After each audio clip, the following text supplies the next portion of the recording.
दोस्तों, धर्म, समाज और राजनीति, भारत एक सोच, इसके अगले एपिसोड में आपका स्वागत है।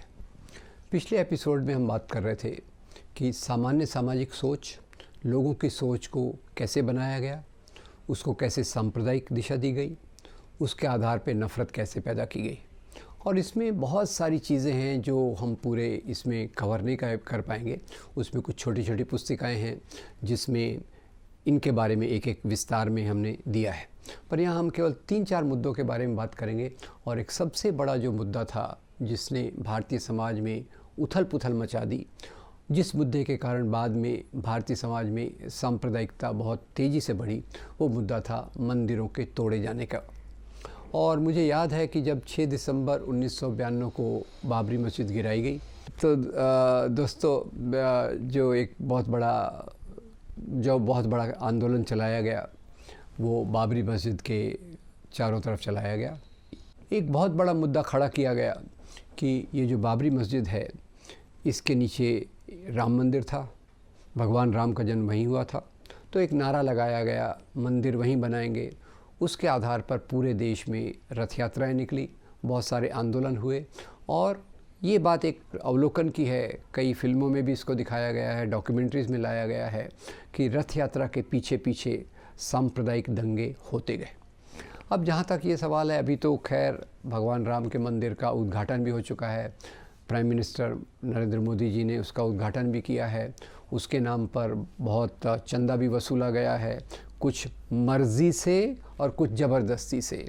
और मैंने सुना है कि जो चंदा वसूला गया है वो मंदिर के निर्माण के जो कॉस्ट है उससे कहीं बहुत ज़्यादा है। खैर वो एक अलग मामला है, पर मैं इस बात पर आपका ध्यान दिलाना चाहता हूँ कि जो दावा किया गया था कि वहाँ एक मंदिर था, भगवान राम का जन्म वहीं हुआ, तो सुप्रीम कोर्ट ने अंत में जो फैसले दिए उसमें उन्होंने बहुत सारी बातें कही।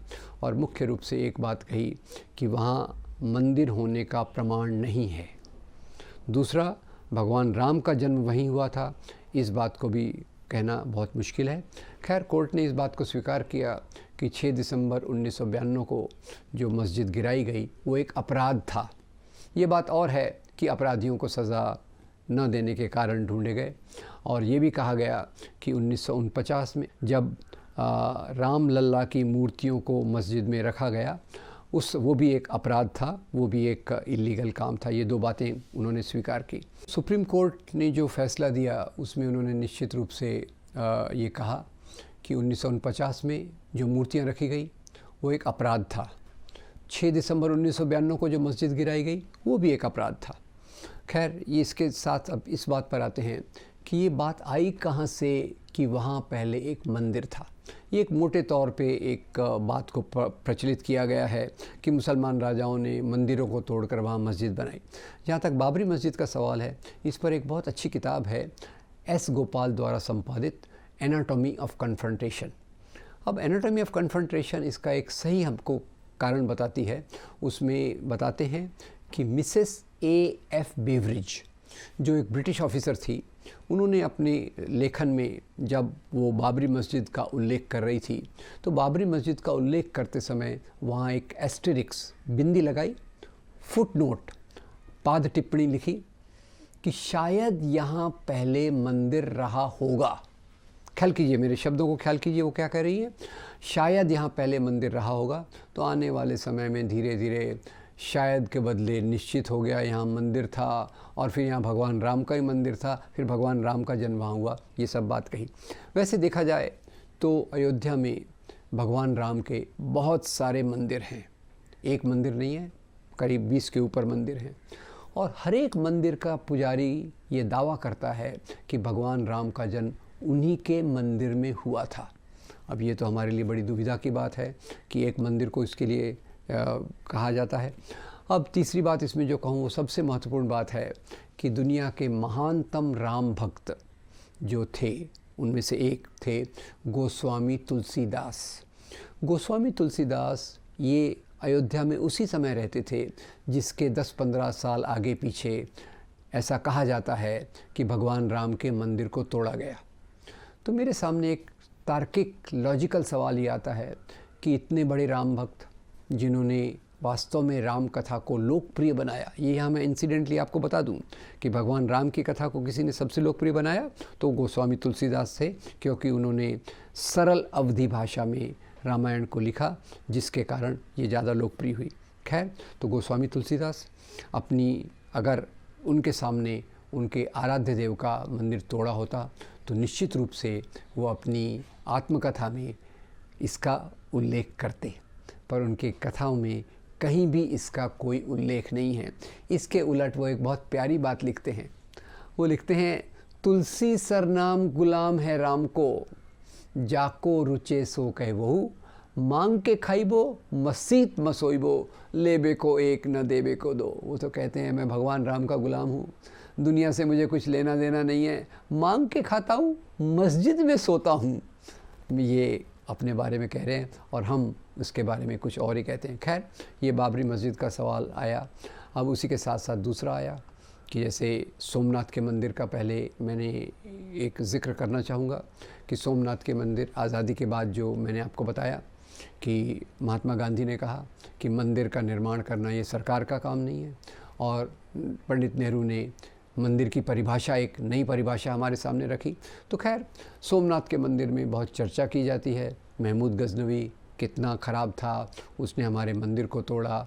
अब ये बात निश्चित है कि उसने मंदिर को तोड़ा और उसने खुद दावा किया कि मैं मूर्तियों का ध्वंसक हूँ, मैं मूर्ति की पूजा नहीं करता, मूर्तियों का ध्वंसक हूँ, मूर्ति तोड़ने वाला हूँ, ये वो दावा करता है। पर क्या हम उसके दावे को उसके फेस वैल्यू पर, जैसा वो कहता है, उसको स्वीकार कर सकते हैं क्या? तो सवाल ये है कि महमूद गजनवी गजना से आया, गजना से सोमनाथ आया, एक लंबा रास्ता चलकर वो आया मूर्ति तोड़ने के लिए, ऐसा वो कहता है। तो मेरे सामने सवाल है कि ये जो 1000, 2000, 3000 किलोमीटर जो भी वो लंबा रास्ता रहा, रास्ते में तो बहुत सारे मंदिर होंगे। अगर उसको मूर्तियाँ तोड़ना था तो सोमनाथ तक आने की ज़रूरत क्या थी? वो रास्ते के किसी भी मंदिर की मूर्तियों को तोड़ सकता था। अरे, उस समय भगवान गौतम बुद्ध की मूर्तियाँ बामियान में थी, उसको मूर्तियाँ तोड़ना इसका कर्तव्य लगता था, तो बामियान में गौतम बुद्ध की मूर्तियों को तोड़ सकता था। उसने ये काम तालिबान के बेवकूफ़ों के लिए क्यों छोड़ा, ये मुझे आज तक समझ में नहीं आया। वास्तव में राजा जो कहता है और उसके पीछे जो सच्चाई है वो हमें समझने की ज़रूरत है। सच्चाई ये है कि सोमनाथ के मंदिर में उस समय करीब 151 करोड़ के बराबर की संपत्ति, 20,000 सोने के दीनारों के बराबर की संपत्ति उसमें थी, जिसके लिए उसने आकर ये मंदिर तोड़ा। और जब वो आया तो केवल वो उसकी फ़ौज में केवल मुसलमान नहीं थे। आपको बता दूं कि महमूद गजनवी की फ़ौज में जो तारीख़ बयाकी नाम की किताब से ये हम संदर्भ लेते हैं, उसकी फ़ौज में 12 सिपा सालार जनरल्स थे, उसमें से 5 हिंदू थे, तिलक, सोंधी, हरजान, राय और हिंद।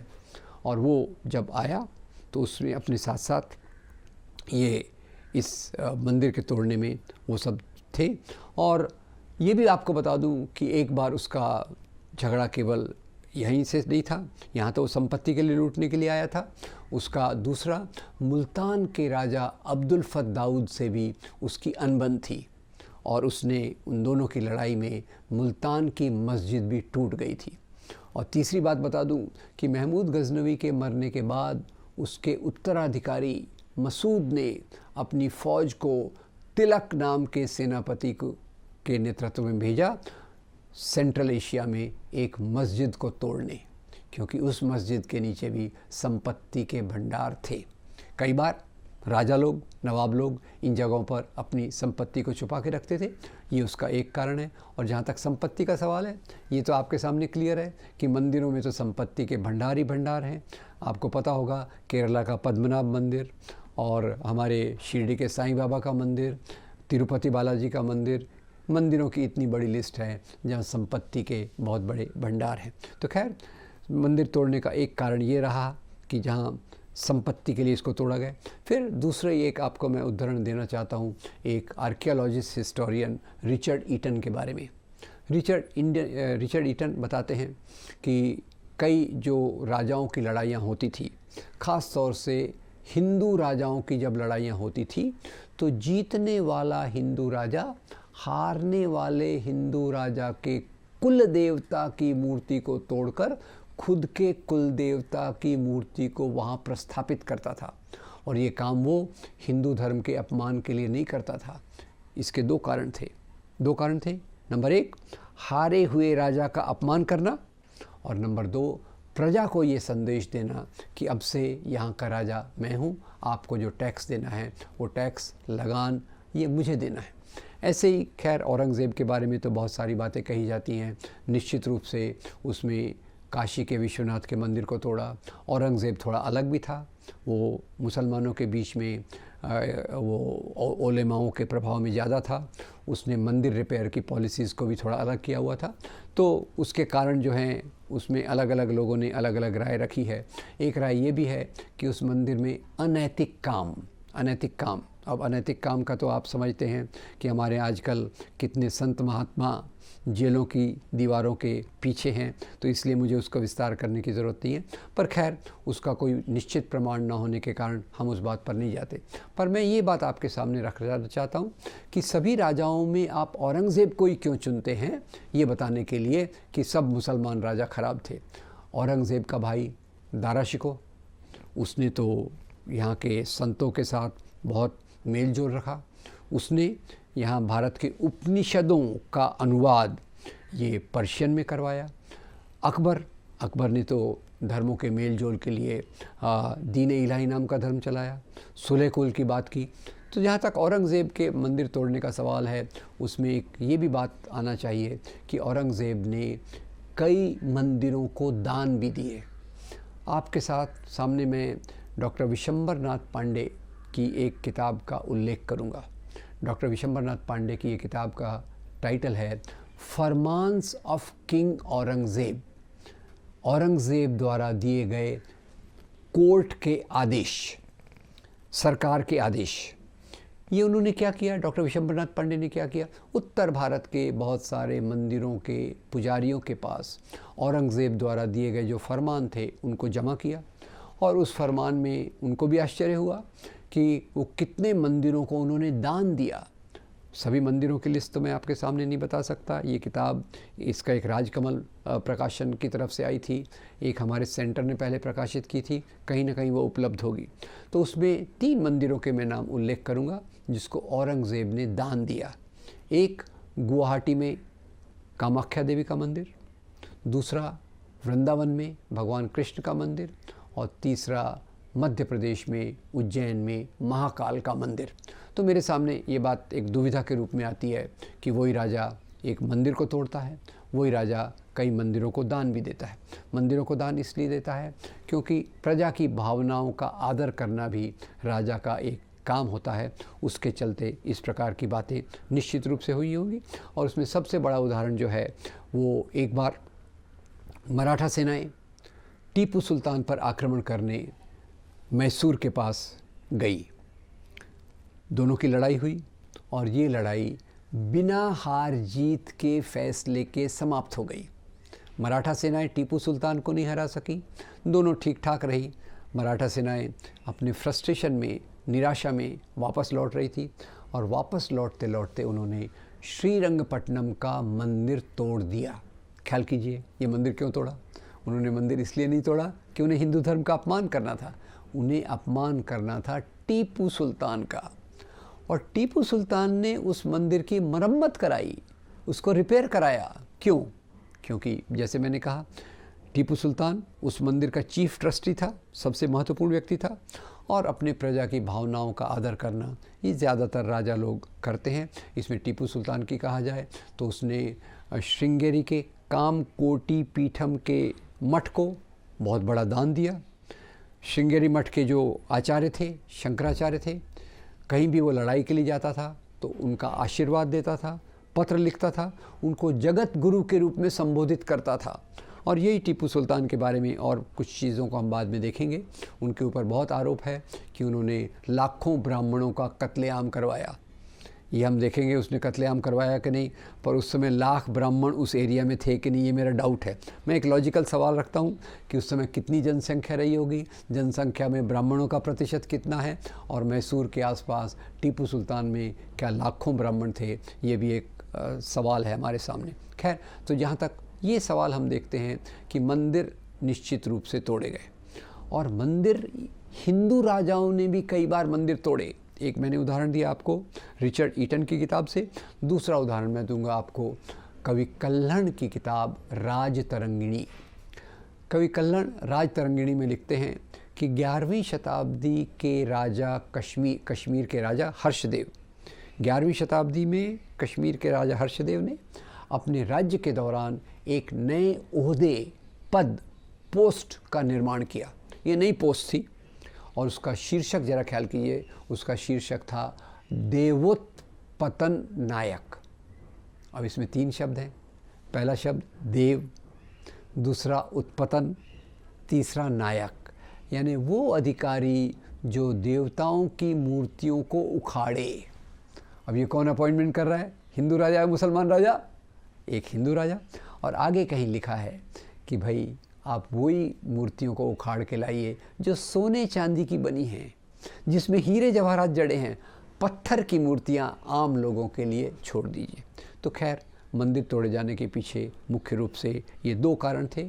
एक, हारे हुए राजा का अपमान करना, दूसरा, राजा की कुछ नीतियों से जब ये मैच नहीं करता, जब मेल नहीं खाता, और तीसरा, संपत्ति के लालच में इस काम को कई लोगों ने बार बार किया, लगातार किया। पर उसमें जैसे मैंने कहा, पिछली बार बताया, सेलेक्टिव हिस्टोरियोग्राफी चुनकर आप केवल उतना ही बताएंगे जो नफ़रत फैलाने में ज़्यादा कारगर होगा। तो नफ़रत फैलाने में एक काशी के विश्वनाथ का मंदिर के बारे में अभी ऑलरेडी बात चल रही है, मथुरा के मंदिर के बारे में बात चल रही है। तो ये इतिहास में जिस प्रकार की बातें हुई, उसको तर्कपूर्ण समझने की ज़रूरत है। निश्चित रूप से मंदिर तोड़े गए, निश्चित रूप से मुसलमान राजाओं ने मंदिर तोड़े, निश्चित रूप से हिंदू राजाओं ने भी मंदिर तोड़े। तो इसके पीछे के जो सामान्य कारण है वो हमारे सोचने का एक तरीका होना चाहिए। और यहाँ से एक दूसरी बात आ जाती है, ऐसे लगता है कि हिंदू राजा, मुसलमान राजा ये हमेशा लड़ते रहे, एक दूसरे के खिलाफ लड़ते रहे। तो जैसे मैंने बताया रिचर्ड ईटन के हवाले से, हिंदू राजाओं में भी आपस में लड़ाई होती थी, मुसलमान राजाओं में भी आपस में लड़ाई होती थी, और ये लड़ाई का आधार धर्म नहीं होता था। कल्पना कीजिए 1000 साल के, 1500 साल के पहले के एक छोटे राज्य का मैं राजा हूँ, छोटे राज्य का मैं हिंदू राजा हूँ। मेरे पड़ोस का एक बड़ा राज्य है, उसका एक बड़ा हिंदू राजा है, वो मेरे पे आक्रमण करने आ रहा है। मैं उसको कहता हूँ, भाई तू भी हिंदू, मैं भी हिंदू, भाई भाई, नो लड़ाई। क्या वो मेरी बात सुनेगा? सत्ता के सामने भाई भाई नहीं चलता। और कई बार जैसे सम्राट अशोक ने सत्ता पर आने के पहले अपने 99 भाइयों का खून किया, औरंगज़ेब ने दारा शिकोह का मर्डर किया, अपने दूसरे 2 भाइयों को मरवाया, और अभी नेपाल में राजा ज्ञानेंद्र ने अपने पूरे भाई के परिवार का राम नाम सत्य है कर दिया। तो यहाँ हमें ये भी सोचने की ज़रूरत है कि राजाओं को सत्ता से जोड़ा जाना चाहिए, धर्म से नहीं। और ये बात जो अंग्रेज़ों ने इसके नींव डाले, उसके दुष्परिणाम आज हम देख रहे हैं। ऐसे ही जैसे इस प्रकार से बात मैंने की, तो हिंदू मुसलमान राजाओं के बीच में कई लड़ाइयाँ भी होती थी, पर ये लड़ाइयाँ धर्म के आधार पे नहीं होती। इसका एक दूसरा मैं आपको उदाहरण दूंगा। अभी कई जगहों पर भारतीय जनता पार्टी की सरकार आ रही है, खासतौर से राजस्थान में जब भारतीय जनता पार्टी की सरकार सत्ता में आई तो उनके सामने बड़ी दुविधा थी। किताबों में वर्णन है, हल्दी घाटी के मैदान में अकबर और राणा प्रताप के बीच में लड़ाई हुई, अकबर जीत गए, राणा प्रताप हार गए। अब ये उल्लेख तो है। तो जो शिक्षा मंत्री साहब थे उन्होंने कहा, भाई ये कैसे हो सकता है, हम हिंदू राजा को कैसे हारने देंगे? तो उन्होंने इतिहास को बदल दिया।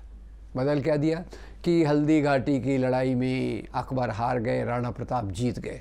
अब ब्रैकेट में कहीं लिखा होगा कि राणा प्रताप जीत की खुशी में जंगल में भाग गए, ये बात और है। कि उनका चेतक नाम का घोड़ा मारा गया, ये बात और है। मुख्य बात यह है, मैं उनसे निवेदन करना चाहूँगा कि आपको जिसको जिताना है जिता दो, जिसको हराना है हरा दो, पर इसको हिंदू मुसलमान की लड़ाई मत बताओ, क्योंकि हल्दी घाटी की लड़ाई में एक तरफ है अकबर की फ़ौज, एक तरफ है राणा प्रताप की फ़ौज, और अकबर की फ़ौज में अकबर खुद नदारद हैं, गायब हैं, नहीं हैं। तो सेना का नेतृत्व कौन कर रहा है? सेना का नेतृत्व कर रहे हैं राजा मान सिंह। राजा मान सिंह कौन है? अकबर के प्रधान सेनापति। तो बताइए, अकबर की फ़ौज में केवल हिंदू हैं या हिंदू मुसलमान दोनों हैं? दोनों हैं। राणा प्रताप की तरफ आते हैं तो राणा प्रताप के बहुत सारे सेनापति हैं, उसमें से एक सेनापति का नाम है हकीम खान सूर, जो एक पठान है। अपने पठान योद्धाओं के साथ आके उसने राणा प्रताप के साथ का साथ दिया। तो राणा प्रताप की सेना में भी क्या केवल हिंदू हैं या हिंदू मुसलमान दोनों हैं? दोनों हैं। तो दोनों तरफ हिंदू हैं, दोनों तरफ मुसलमान हैं। तो ये हिंदू मुसलमान की लड़ाई है या दो राजाओं की लड़ाई है? ये दो राजाओं की लड़ाई है। ये लड़ाई धर्म के लिए है या सत्ता के लिए? ये लड़ाई सत्ता के लिए है। ये बात हमें निश्चित रूप से देखना चाहिए। तो जो गलत प्रकार का तरीका हमारे बीच में आ गया है, उसमें हम राजा को केवल धर्म के नाम से देखना चाहते हैं, और मुसलमान राजाओं में औरंगज़ेब को ख़ास तौर से चुन लिया जाता है कि उन्होंने इस प्रकार के काम किए। अब इसमें एक चीज़ और भी आती है कि औरंगज़ेब ने जजिया कर लगाया।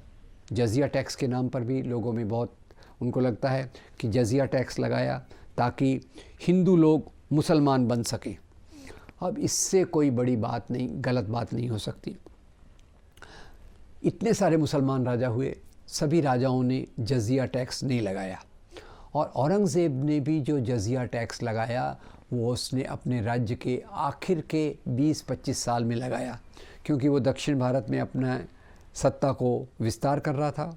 उसके फंड्स में कमी हो गई तो उसने एक नया टैक्स लगाने की कोशिश की, पर उसमें भी जो लगाया जजिया टैक्स, उसमें से ब्राह्मणों को, वृद्ध व्यक्तियों को उससे मुक्त रखा, और बाकी लोगों पर जो जजिया टैक्स लगाया वो उनकी आय का, इनकम का 1.25% लगाया, यानी 1.25% लगाया टैक्स। अब जब कोई व्यक्ति मुसलमान रहता है तो मुसलमान को ज़कात देना पड़ता है, और ज़कात जो होता है वो होता है 2.5%, 2.5%। तो खैर, आज हम मुख्य रूप से इस बात को देखें कि मंदिर तोड़े गए, मस्जिदें भी तोड़ी गई। मंदिर तोड़े गए हिंदू राजाओं द्वारा, मुसलमान राजाओं द्वारा, और उसमें सभी मुसलमान राजाओं ने ये बात नहीं की। अंत में मैं एक बात और आपको याद दिला दूं, जो हमने बात शुरुआत की थी बाबर से। बाबर के बारे में कहा जाता है कि उसने राम मंदिर को तोड़ा, पर कभी आप अगर दिल्ली जाएं तो उसका भी संदर्भ मैं दूंगा, और ये दिल्ली के नेशनल म्यूज़ियम में बाबर की एक वसीयत, विल ऑफ बाबर, लगी हुई है, और उसमें बाबर अपने बेटे हुमायूं को लिखता है, बेटा हुमायूं, अल्लाह का शुक्र करो, इतनी अच्छी धरती पर राज्य करने का मौका उसने हमें दिया है, पर बेटा याद रखो, यहाँ के ज़्यादातर लोग हिंदू हैं, हिंदू लोग मंदिरों में पूजा करते हैं, तुम अपने राज्य में मंदिरों को टूटने मत देना। ये वही बाबर है जिसके नाम पर इतनी बड़ी राजनीति हुई, इतना बड़ा मंदिर का आंदोलन चला, जो अपनी वसीयत में अपने बेटे को हिदायत देता है कि सभी धर्मों के लोगों का आदर करना चाहिए। खैर, ये इतिहास की बारीक बातों को समझना हमारे लिए ज़रूरी है, और इसके संदर्भ भी देखें तो एक पूरी चीज़ हमारे सामने स्पष्ट हो जाएगी। अगले एपिसोड में हम देखने की कोशिश करेंगे कि भारत में इस्लाम कैसे आया, क्या राजा लोग इस्लाम फैलाते हैं, या किस कारणों से यहाँ के लोगों ने इस्लाम धर्म को स्वीकार किया, और उसकी आगे की प्रगति कैसे रही, उसके बारे में हम अगले एपिसोड में देखेंगे। आपका बहुत धन्यवाद। इस सीरीज़ को, एपिसोड्स को आप देखते रहिए। Thank you very much.